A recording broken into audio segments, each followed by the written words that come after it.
Na stežaj. Sorina radijska klepetalnica. Radio Sora poslušate in zdaj je čas, da odpremo vrata v današnjo Sorino radijsko klepetalnico, v kateri nam bo družbo delal dr. Bojan Knific, etnolog in kustos v Tržiškem muzeju, ki se z oblačilno dediščino srečuje že od malih nog. Avtor številnih knjig o oblačilni kulturi Slovencev, ki se s posebno pozornostjo posveča razvoju narodnih noš oziroma pripadnostnih kostumov, bo z nami delil kakšno zanimivo zgodbo o nošah, pa o ljudeh, ki so jih nekoč in jih še vedno danes nosijo. Najprej pa dober dan in dobrodošli v naši družbi, dr. Bojan Knific. Kako ste? Hvala za povabilo, lepo. Jutro je, prijetno je, lepo je tukaj v Škofji Loki. No, to je pa res lepo slišati. Midva bova danes govorila o oblačilni dediščini, o oblekah, ki so, lahko rečeva, zgovorne priče ne samo posameznega časa, ampak tudi nas ljudi. Začela pa morda malce bolj lahkotno. Zdaj vemo, ljudje smo tisti, ki naredimo obleko, ampak ljudska modrost pa pravi, da obleka naredi človeka. V kolikšni meri pa tale modrost dejansko drži? Jaz mislim, da še zmeraj drži, tudi danes, čeprav je res povezana bolj s starimi časi, bi človek rekel, ne, še v obdobjih, ko so se ljudje res razlikovali po slojih, ko so bogati bili res drugače oblečeni kot revni, plemiči drugače kot kmetje ali pa meščani, in takrat te razlike so bile res izrazite. V današnjem času so mogoče manj izrazite, ampak še zmeraj vidimo, kdo da velik na svoj videz, kdo da na obleko, ne samo na obleko kot tako, tudi na urejanje pričeske, na ličenje, to vse so odzravane, ne. In se vidijo te razlike, predvsem v odnosu do tega, koliko nekomu to pomeni, koliko je nekomu bistveno, da je lahko sproščen, neformalen, kdo pa recimo želi z obleko sporočati tudi kaj drugega. In se priložnosti primerno obleče ali pa lahko tudi ne obleče. Ne? Se lahko je zelo neprimerna obleka na plaži s kravato, pa verjetno zelo neprimerna obleka v parlamentu v kratkih hlačah. To so pač navade, ki so se razvile, družbene norme, ki jih zdaj bolj ali pa manj spoštujemo. In o tem govori tudi to, kako se mi oblečemo za določeno priložnost.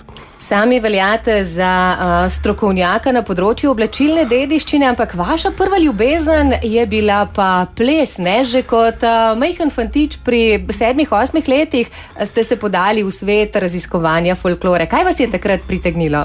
No, ni bilo to raziskovanje, seveda ne, ampak res sem se kot otrok vključil v folklorno skupino, pa še precej nenavadno sem se vključil, ker se nisem sam odločil za to, ampak pač takrat je bil sistem tak, kot je bil. Učitelj je prišel, ki je imel pouk, oziroma ki je imel krožek folklorni na šoli, je prišel v razred, je vprašal, kdo bi šel v ta krožek, pa seveda se noben od fantov ni javil, in potem so nas postavili v vrsto, pa so določili ti moraš hoditi, in smo hodili. In jaz po svoje, moram iskren povedati, jaz sem si želel, ne vem zakaj, ampak ena želja notranja je bila tudi že takrat in sem bil srečen, pravzaprav, da sem bil med tistimi, ki sem bil določen. Sam od sebe se pa nisem javil, ne, kaj pa vem, tako je. Se mi zdi, da še danes nekako velja, da je to neka stvar, ki ni angleški izraz mi pride na misel, pa ga ne bom rekel. To se pravi, stvar, ki ni zelo moderna med otroki, ne, se pravi, se ukvarjati z neko dediščino, z neko stvarjo, ki je mimo, ne, so druge stvari bolj aktualne, tudi plesne smeri, verjetno sodoben ples, hip-hop, kaj taga, je bolj aktualno pri otrocih kot neka folklorna skupina. Ampak tako se je zgodilo in tam se je začel, dejansko, takrat sem se priključil temu krožku, potem domači folklorni skupini in tam nadaljeval. Ja, potem ste se izkazali za zelo mrljivega učenca, ne, raziskovali, se učili, pri 15 letih celo vodili otroško folklorno skupino. Ja, no, to je mogoče res. Mečkanje je bilo nenavadno po svoje. Ne? Jaz kot otrok nisem bil dober plesalec, jaz to dobro vem, da so mnogi plesali boljši in da so se mnogi precej hitreje učili. Sem bil pa veliko bolj vztrajen, kot so mnogi bili, ki so bili mogoče bolj talentirani. In ta vztrajnost je potem pripeljala do tega, da sem res začel sorazmerno kmalu otroško skupino učiti. bom rekel, da on skoraj brez znanja, ne z izkušnjami, ki pa sem jih nabral v tistih parih letih, ki sem sam plesal, ampak so se pa začeli potem pa že seminarji in sem obiskoval te različne seminarje in tam pa človek dobi ta znanja, ki so potrebna, se izobrazi in potem to znanje lahko predaje naprej zdaj otrokom ali pa odraslim. In vi ste se zapisali v folklorni skupini Karavanke, za kar nekaj časa poskrbeli tudi za nekaj njihovih pomembnejših mejnikov. Kako danes gledate na to obdobje? Lep obdobje je bil, lep. Sem vesel, pravzaprav še zmeraj živim v Tržiču, še zmeraj imam stik s folklorno skupino Karavanke, čeprav tam nič ne učim, nič ne delam konkretnega, ampak vseeno se srečujem z nekaterimi, ki učijo, ki plešejo, ki delujejo, kakšno stvar vprašajo, kakšno stvar poklepetamo kdaj in to mi je res prijeten. In sem vesel, pravzaprav, da ta tradicija se nadaljuje, da skupina živi, da uspešno deluje še danes in da razvija svoje programe, tako tudi v skladu s smernicami, ki se vendarle spreminjajo z leti. Pred desetletji smo delovali drugače, smo imeli drugačna tudi znanja, ampak tudi to vprašanje, kaj je dobro, na to vprašanje je bil drugačen odgovor, kot je današnji. No? In se mi zdi, da je prav, da skupine grejo s časom, da ljudje, ki vodijo skupine, se izobražujejo, dobivajo nova znanja in da jih prenašajo na mlade. Kako pogosto pa sami še oblečete nošo pa zaplešete? To je pa že dolga doba, kar sem nazadnje to naredil. Res že kar precej, mislim, da je bilo to za eno prav obletnico folklorne skupine Karavanke, ko se je ena skupina starejših plesalcev spet dobila pa nekaj zaplesala. Sicer pa res kot otrok sem oblačil seveda za nastope, tudi potem starejši, dokler sem plesal, da bi pa sam se v obleku, v kostum, v nošo, ali kakorkoli že temu rečemo, pa hodil po ulici ali kje drugje, pa v resnici ne. Se mi zdi, se večkrat vprašam, zakaj vsaj kakšen del, zakaj ne kakšno sodobno različico, ampak ne vem, se mi zdi, da na Slovenskem se stvar dojemanje oblačilne dediščine ali pa uporabe oblačilne dediščine v sodobnosti ni razvila v to smer, kot se je kje drugje. Naprimer na Avstrijskem, na Bavarskem, kjer ljudje v teh dindaljnih hodijo, grejo v nedeljo k maž, kaj je kakšno vaško slavje, mestno slavje, se tako oblečejo in so v bistvu ne samo v slavnostih, ampak mnogi kar tako, vsako nedeljo ali pa lahko tudi med tednom v dindaljnih, ki so pa seveda prilagojeni. To ni njihova stara oblačilna dediščina, ampak je staro združeno s sodobnim oblikovanjem in so ta oblačila prilagojena sodobni rabi in so udobna, kar za narodno nošo ali pa za folklorni kostum ali pa za kaj podobnega ne moramo reči. To ni po naših sedanjih normah, tam je človek na nek način stisnen, pa so debeli materiali, naprimer, pa so kroji drugačni, kot smo jih danes vajeni, tako da tisti, ki se oblačijo po starem, pa ki se v redu oblačijo, to je, lahko rečem, poseben projekt. Se je treba za to odločiti in se je treba odpovedati marsikakšnemu sodobnemu obdobju, ki ga današnja obleka ponuja. Tako, je pa občutek zagotovo poseben in malo drugačen. Več o njem pa bomo rekli tudi o nadaljevanju, zato le ostanite v naši družbi. Sorina radijska klepetalnica na stežaj. Dr. Bojan Knific, etnolog in kustos v Tržiškem muzeju, ostaja z nami. O oblekah in oblačilni dediščini, pa seveda tudi običajih in plesu na našem koncu govorimo. Zdaj, začela sva s tistimi vašimi začetki, ki so povezani s folklorno skupino, pa s plesom. Potem pa ste se na malo drugačen način zapisali ljudski dediščini Slovenije oziroma domače Gorenjske. A se mi, Slovenci, Gorenjci, sploh zavedamo, kako bogata je tale naša dediščina, ta zapuščina naših prednikov? Zanimivo vprašanje. Bi rekel, da v besedah se kar zavedamo, v dejanjih pa mehen manj mogoče. Torej, zelo radi govorimo o tako imenovani gorenjski narodni noši, ponos, to podlaga neki slovenski prepoznavnosti, pojavlja se v raznih oblikah, spominkih, v oblačenju narodno-zabavnih ansamblov, folklornih skupin, posameznikov. Pravzaprav tega je, bi rekel, precej. In precejkrat se govori o tem, se mi zdi, da je to bolj globoko spoštovanje tega ali pa razvijanje nekega strokovnega odnosa do tega področja, to je pa manj razvito.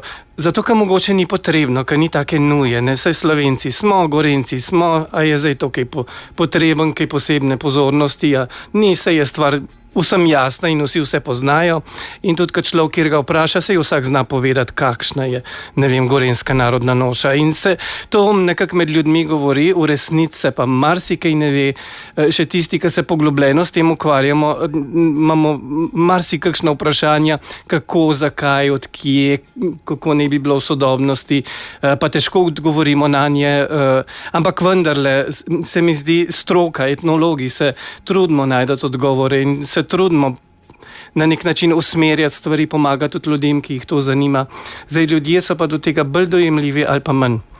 Mogoče velja omeniti še dve pomembni razliki. Velikokrat rečemo narodna noša, ne, in pri tem pomislimo na to lepo gorenjsko nošo, zavbo, obleko, predpasnikom, verigo, cekarjem, pa klobukom, potem pri moških, telovnikom, škorni. Po drugi strani pa omenimo večkrat tudi kostumsko podobo, ne, tukaj pa potem že izgubimo nit, pa kostumsko podobo pogosteje povezujemo z gledališčem. Pa ni čisto tako, ne? Kakšna je razlika? Ja, to je komplicirana stvar za pojasniti v parih besedah, ampak vendarle en kroven izraz je oblačilna dediščina. Oblačilna dediščina je načeloma vse, kar se je oblačalo v preteklosti. Lahko imenujemo oblačilna dediščina. Pri drugih stvarih imamo pa potem zdaj že lahko svoje izraze, če hočemo natančno povedati, kaj bi bilo. In kostum seveda primarno označuje neko preobliko. Moramo se pa zavedati, da je tudi narodna noša preobleka, ne? Da to ni obleka, ki jo človek nos, ki bi z njo izražal svojo individualnost, svojo osebnost, kot sicer z obleko izraža ponavadi, ampak izraža to, a zdaj gorenjstvo, slovenstvo, lokalnost neko in zato temu tudi rečemo preobleka oziroma kostum. Tudi narodna noša je preobleka. Pri kostumskih podobah je bila pa v mislih, si predstavljam, kostumska podoba folklornih skupin, ki je pa spet seveda specifična, odvisen, zakaj se folklorna skupina odloči, kakšne plese želi predstavljati, ali neko šego, gre to za vsak dan, za praznik in tako naprej. Tako da te razlike obstajajo, ampak so zapletene, tako kot se zdaj tudi iz mojega odgovora sliši, se bojim, da ljudje težko razumejo, kaj sem povedal. Ampak vendarle, se mi zdi prav se je zavedati, da vsako stvar lahko damo v nek predalček in da vsaka stvar ima svoje neke posebnosti, zakonitosti, ki jih je treba spoštovati. Tako narodna noša kot folklorni kostum ali pa kaj drugega. Gledališki kostum, baletni, plesni, zborovski, kakorkoli. Greva morda raje k konkretnim primerom, ne? Sami ste kot folklornik, kot vodja folklorne skupine, kot raziskovalec dediščine poskrbeli za kar nekaj kostumskih podob. Ena takih, pri kateri ste orali ledino, je bila tudi podoba kroparskih kovačev, če se ne motim. Neverjetno, kaj vse poznate. Ja, res, to je bilo res že kar pred leti, to je bila pa folklorna skupina Triglav iz Slovenskega Javornika.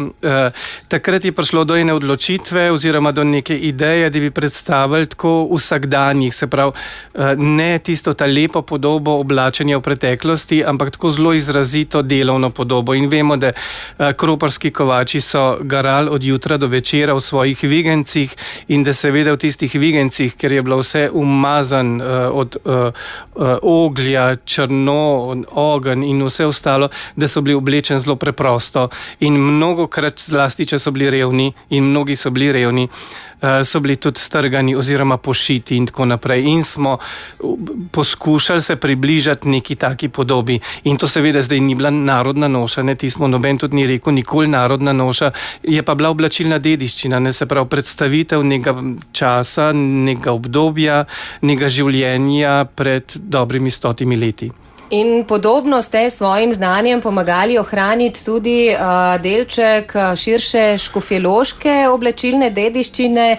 Sodelovali ste pri projektu Bogastvo babičine skrinje, v katerem je kostumsko podobo dobila tudi folklorna skupina Škofja Loka, pa folklorna skupina Zala iz Turističnega društva Žirovski vrh, ne? No, tukaj sem pa bolj posredno pomagal s kakšnimi nasveti ali pa s predstavitvijo virov, ki so možni. Je pa res bil to tudi zelo, izjemen projekt in te obleke, ti kostumi, ki so nastali seveda skupini, še zdaj imata tudi v Škofja Loka in Sora in predstavljajo to zlato dobo, bi rekel, razvijanja slovenstva, torej ta Prešernov čas. France Prešeren, prva polovica 19. stoletja, takrat so se kmetje na Slovenskem, na Gorenskem za pražne dni tako oblačili, kot kažeta ti dve skupini. In to je bilo res zgledno izdelano, z obilo ročnega dela, pa zelo s premišljenim izborom, tudi z izborom materialov in vseh ostalih stvari. Je to en tak poseben izziv, ne? Najti te prave materiale, da dejansko kostumi izgledajo tako, kot morajo, ne? Da ni neka, bova rekla, cenena plehka različica. Ja, velik izziv je, brez dvoma, ker zdaj moramo vedeti, industrija se razvija, proizvodna tekstila se razvija. In zdaj, če so v prvi polovici 19. stoletja imeli vse izdelan iz lanu, volne, lahko kakšne slabe stvari iz konoplje, pa mogoče kakšno stvar iz bombaža, ki je takrat že prihajal tudi na naš trg, pa zelo izjemoma kakšno svileno stvar, kakšen svilen dodatek, ker svila je vedno predstavljala prestiž. In zdaj seveda te stvari so bile drugače, tudi tkane, ko gre pa človek danes v trgovino z blagom, pa ne bo še bolj založena, pa že težko najde enostaven bombaž, kaj pa šele kakšne druge stvari, kakšne druge materiale, ki so bile v rabi pred 100-200 leti. In zdaj to je en velik izziv, brez dvoma za vsaka, ki se s tem ukvarja, je pa z velik truda, iskanja, mogoče najdete tudi take približke, ki ustrezajo. In tukaj najdemo potem tiste obleke, ne, ki so še kako zgovorne, ne vem, če je ženska imela avbo na glavi, je bil njen stan verjetno drugačen, kot če je imela pečo, oziroma nekatere so imele okrašene peče, nekatere bele, samo s čipko, ne. Kaj pravzaprav lahko razberemo iz takšnih oblek? Ja, veliko sporočajo. Na nek način je pa res, da ta govorica je bila jasna ljudem v času, ko je bilo to v rabi, ko so to nosili.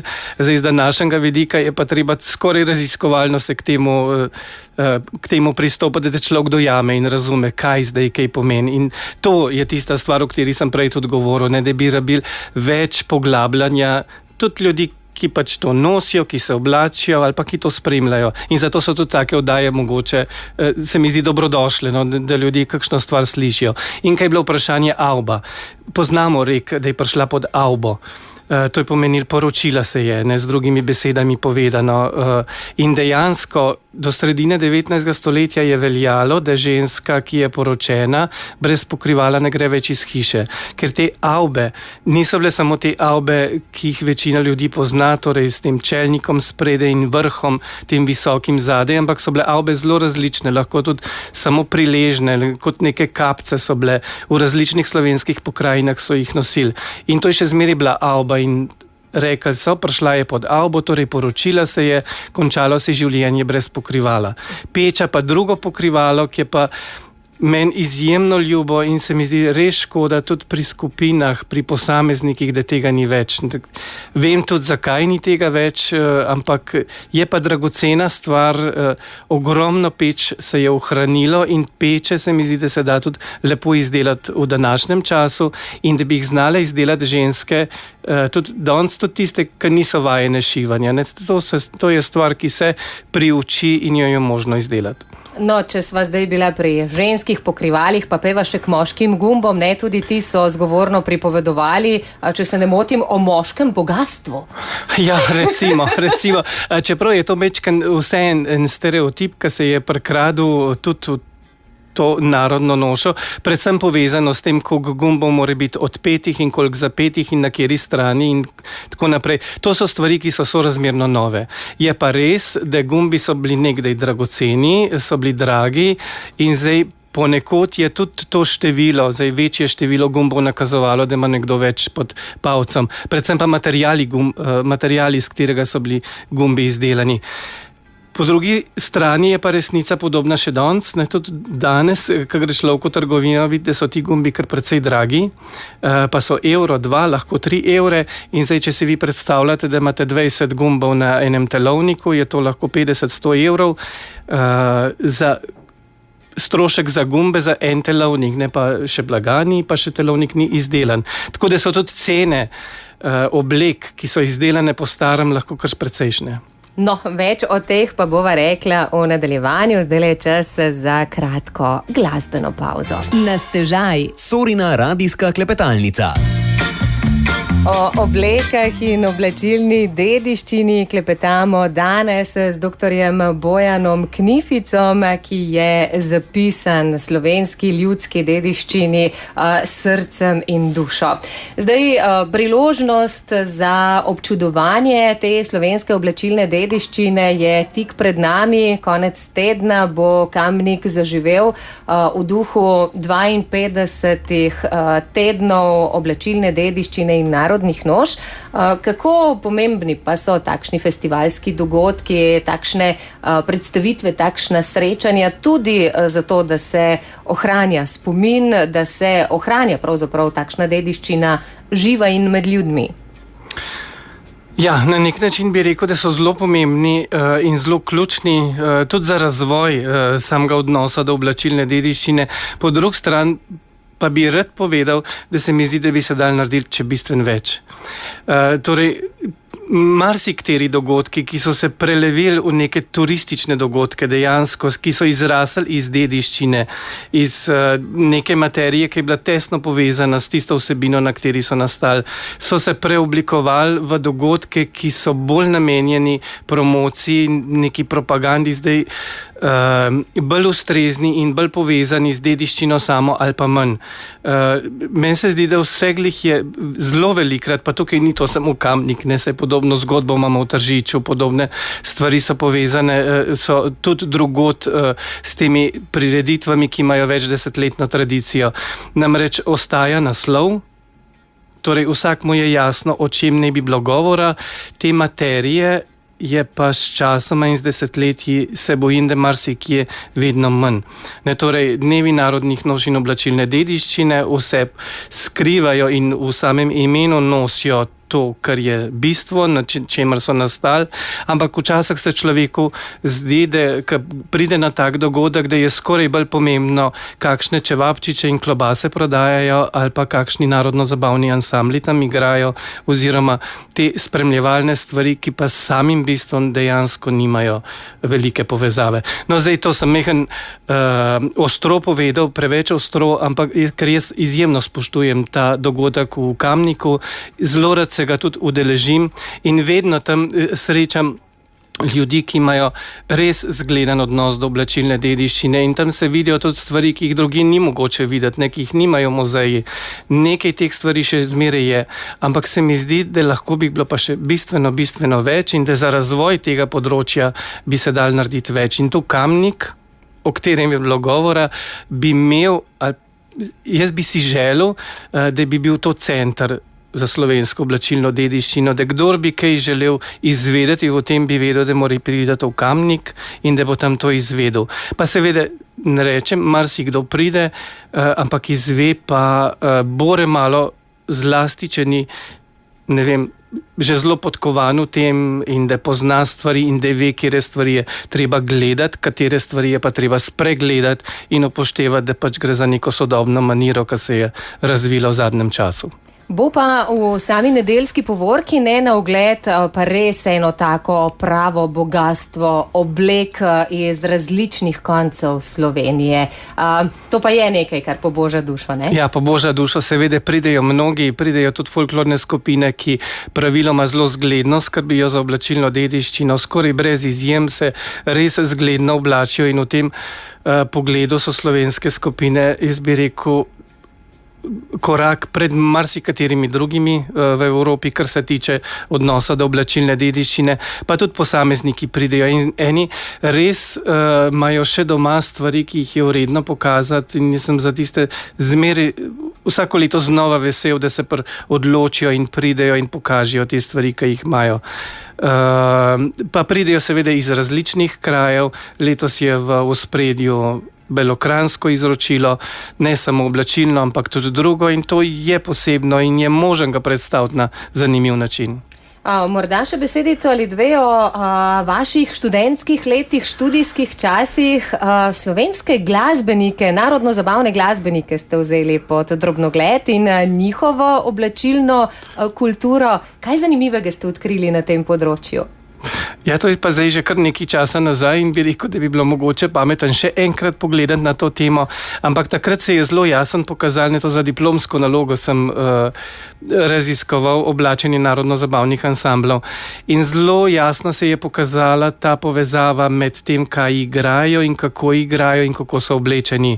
Avseniki so začeli s to prepoznavno podobo v tako imenovani gorenjski narodni noši in potem tisti, ki so jim po zvenu skušali slediti, so prevzeli tudi njihovo podobo.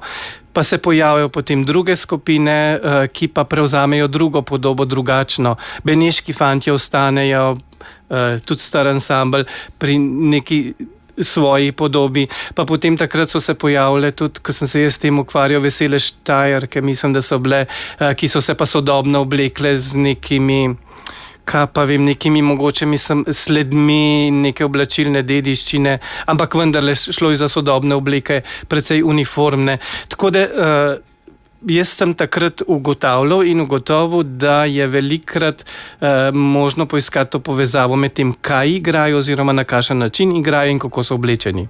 No, potem za doktorsko dizertacijo ste spremljali folklorne skupine, ne? Tudi tukaj je bilo verjetno kar nekaj zanimivih odkritij. Ja, no, tisti je bilo pa res podrobno analiziranje in seciranje vseh praktično folklornih skupin, pa razvoja njihovega, razvojanja, kostumiranja.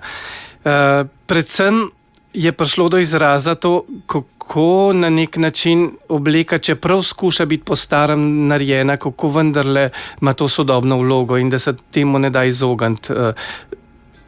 Na koncu v novih kontekstih, na novem odru, v novih programih ima drugačno sporočilo, pride do ljudi z drugačnimi informacijami, kot jih je imela takrat, ko je ta obleka živela. No, pa spet je stvar zapletena, kar se verjetno pri oblačilni dediščini večkrat zgodi.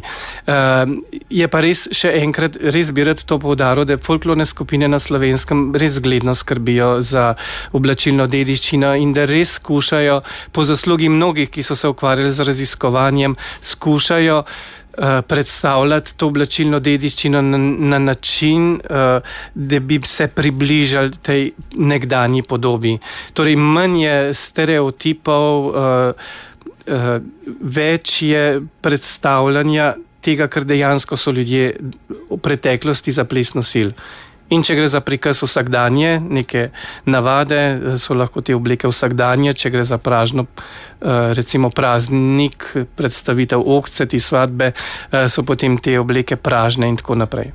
In temu seveda primerno zraven dodani tudi dodatki, ne? Ko se obleče noša, je treba poskrbeti tudi za to, ne, da paše zraven tudi modni dodatek. Prej smo se pogovarjali, edini, ki nikoli ne zmoti, je poročni prsten, pri ostalem je pa že potem stvar debate. Ja, seveda, mislim, zdaj folklorne skupine, če so dosledne, seveda se plesalci odrečejo današnjim stvarem, ne, ker se poskušajo prestaviti v pretekli čas.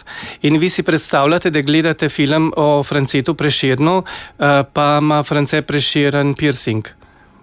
Ne bo prepričljiv in tako tudi folklorne skupine. Zdaj, če člani želijo biti prepričljivi, potem se morajo odreči lakiranim nohtom, pa verižicam, pa uram, pa mobitelom, pa vsem tem stvarem, ki so nam danes tako samoumevne, da si jim na nek način tudi težko odrečemo. Ličenju, današnjemu sodobnemu. Pri laseh so velikrat težave, ne? Ker nekdaj dekleta, ženske se niso strigle, ne? So imele dolge lase po celi glavi, zdaj današnja dekleta seveda nimajo in so prilagoditve možne take in drugačne so pokrivala, ampak vendarle to vsakič znova predstavlja izziv.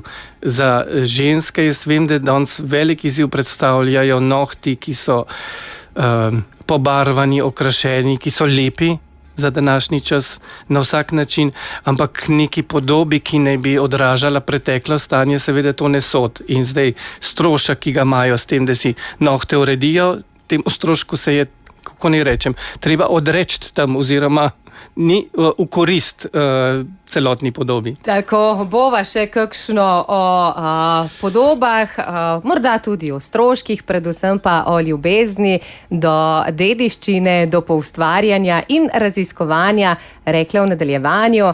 Zdajle pa greva k še enemu bogatstvu naše lepe dežele, v gozd. Klepetamo danes o oblekah in o oblačilni dediščini, o bogastvu Slovenije, ki ga zagotovo premalo poznamo, pa bomo v nadaljevanju izvedeli še kakšno zanimivo zgodbo o njem več v družbi dr. Bojana Knifica, etnologa in kustosa v Tržiškem muzeju. Kar nekaj sva že povedala o vas in vašem delu, pa če se zdaj le dotakneva zgodb, ki ste jih ob raziskovanju odkrili o oblačilih, o oblačilni dediščini. Kaj je vas morda presenetilo, najbolj navdušilo? Je kakšen tak drobec, ki vam pade na pamet iz celotnega raziskovanja, pri katerem ste pa rekli, o Marija sveta, tega si pa ne bi mislil? Joj, kaj pa vem. Se mi zdi, da stvari so tako naravno potekale. Skozi vsakič, kad človek raziskuje neko stvar, najde nove stvari. Ne vem, zdaj pri obutvi, sem se z obutvijo zdaj v Tržiškem muzeju, ki imamo največjo zbirko slovensko na to temo, veliko ukvarjal. Tam je bilo meni marsikaj zanimivega, nekako razvojno so se obuvala razvijala, nekaj so sporočala, kljunasta obuvala ali pa kakšna druga. Tako da, ne vem, se mi zdi, da je teh drobcev eno celo vrsto. Mogoče glede oblačilne dediščine pa oblačenja pa mi zdaj prišlo na misel, ker sva se pogovarjala o Kamniku, predstavljajo bolj izrazito Belo krajino letošnje leto. Zanimiv se mi je res zdel, da je Bela krajina ime dobila po oblačenju. Torej, zaradi oblačenja imamo mi zdaj Belo krajino, sicer jo verjetno ne bi imeli kot pokrajino. Namreč kranci so bili na sever, so bili gornji kranci, pa so bili dolni kranci in potem so bili tudi beli kranci.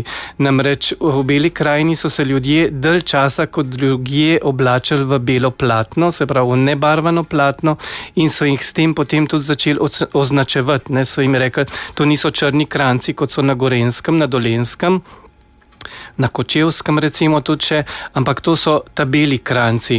In tako je dobila pokrajina potem pozneje tudi ime. Torej, ta prvo so bili beli kranci, potem je pa šele nastala Bela krajina. To mi je bila ena taka zanimiva stvar, s katero sem se pred leti ukvarjal, ko sem v bistvu raziskoval, kako se je razvijala narodna noša na Gorenjskem. Če morda ostaneva še pri oblačilih, sami ste že omenili čevlje, pa se bova k njim potem vrnila. Vem pa, da ste bili tudi na odprtju ene zelo zanimive razstave o spodnjem perilu. Tudi o tem pravzaprav obstaja cela raziskava, ne? Ja, seveda, je tudi mnogo zgodb o tem spodnjem perilu, tudi zelo zanimivih zgodb. Deloma so na razstavi, si jih lahko človek predstavlja, ko si ogleduje te predmete. V Mekinjah je bila namreč odprta razstava Veronike Pogačar, ki je zbrala spodnje perilo in ga razstavlja. In se mi zdi, da je luštno pogledati, kako je bilo to spodnje perilo drugačno od tega, ki ga poznamo danes. Čeprav gre za večinoma oblačila, ki so iz prve polovice 20. stoletja, pa to ni tako oddaljena doba, ampak vendarle za današnjo dobo te dolge spodnje ženske hlače so posebne, so drugačne, še najbolj mogoče tiste, ki so bile preklane, torej ki niso bile v koraku zašite. Zaradi praktičnosti seveda, pa zaradi razvoja, ki ga spodnje perilo ima. Tako pa sva vrgla žogico, zdaj pa se vrniva k čevljem, ne? Lahko rečemo, ena taka nikoli končana zgodba, nikoli jih nimamo dovolj, vedno znova se pojavljajo novi modeli, tudi o steklenih čeveljcih je bilo govora pri vaši razstavi. Kaj vse ste pravzaprav postavili na ogled v Tržiču na področju čevljev? To je pa zdaj ta občasna razstava, ki je na ogled do začetka oktobra, namreč na tej razstavi pa predstavljamo, kako obutev dobiva svoje odmeve v pravljicah.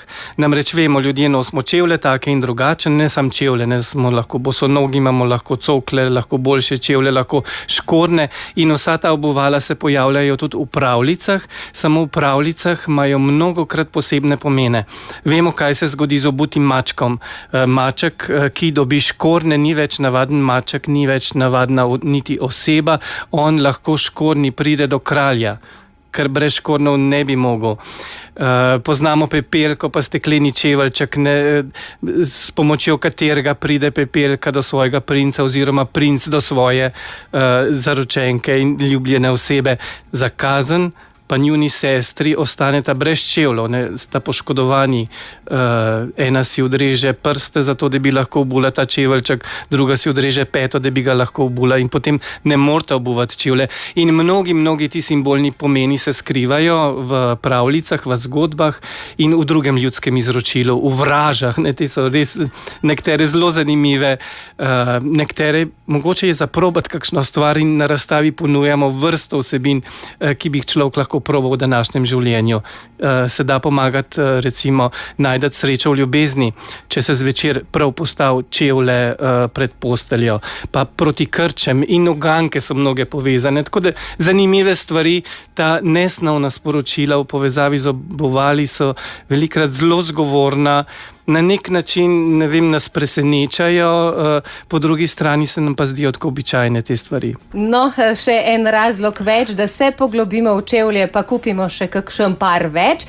Bomo pa preverili, zakaj in kakšnega potrebujemo tudi pri vas v Tržiču.